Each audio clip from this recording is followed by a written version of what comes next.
Train ফেরি পরিষেবার পাশাপাশি ঘূর্ণিঝড় রেমালের প্রভাব পড়েছে মেট্রো পরিষেবাতেও। পার্ক স্ট্রিট এবং এসপ্ল্যানেড স্টেশনের মাঝে ট্র্যাকে জল জমে থাকায় মেট্রো চলাচল ব্যাহত। পার্ক স্ট্রিট স্টেশনের ছবি আপনাদের দেখাচ্ছি, যেভাবে পার্ক স্ট্রিট স্টেশনের মধ্যে হুড় হুড় করে জল ঢুকছে, একেবারে জল থই থই মেট্রো স্টেশনের ভিতর। ঠিক শুনছেন, এটা মেট্রো স্টেশনের ভিতরের ছবি।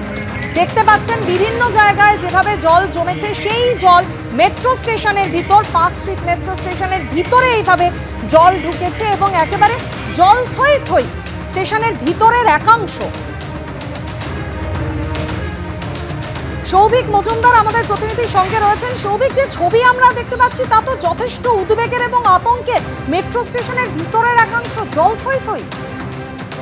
দেখো, একদমই মেট্রো পার্ক স্ট্রিট মেট্রো স্টেশনের ভেতরের যে ছবি তুমি এই মুহূর্তে দেখতে পাচ্ছ, সেটা কিন্তু যথেষ্ট উদ্বেগের ছবি এবং মেট্রো স্টেশনের একটা বড় অংশ সেটা কিন্তু এই কারণেই জলমগ্ন হয়ে পড়েছে।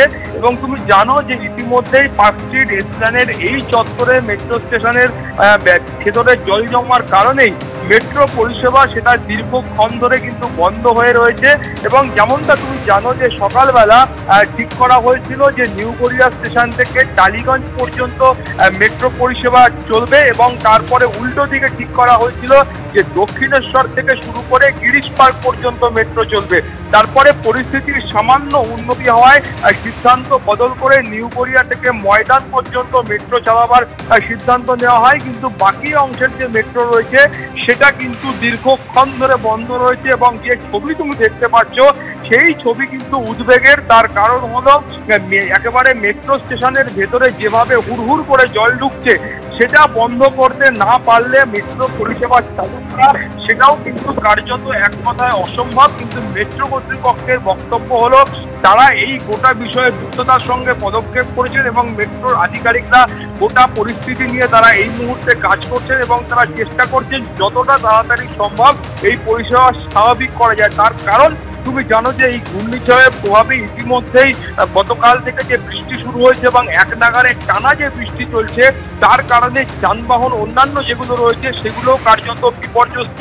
একদিকে যেমন রাস্তায় বাসের সংখ্যা কম, সেদিকে একদমই, যার ফলে চূড়ান্ত ভোগান্তিতে পড়তে হচ্ছে যাত্রীদের। কিন্তু সৌভিক, এখানেই জানতে চাইবো যে ছবিটা আমরা দেখছি শুধুমাত্র যে মেট্রো স্টেশনের ভিতরে জল ঢুকেছে তা তো নয়, স্টেশনের দেওয়ালের গায়ে থাকা বিভিন্ন ফাটল, টাইলের যে জোড়গুলো, সেই জোড়গুলো থেকে হুড় হুড় করে জল ঢুকছে।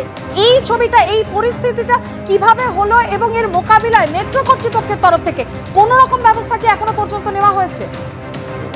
দেখো, তোমাকে বলবো যে এই ধরনের কোনো পরিস্থিতির সৃষ্টি হতে পারে, সেই কারণেই মেট্রোর ভেতরে কোনো কারণে জল ঢুকলে সেগুলো নির্দিষ্ট কিছু ছিদ্র করা থাকে, যার মাধ্যমে ওই অতিরিক্ত জল মেট্রোর যে ড্রেনেজ সিস্টেম আছে সেই ড্রেনেজ সিস্টেমের মাধ্যমে বেরোতে পারে।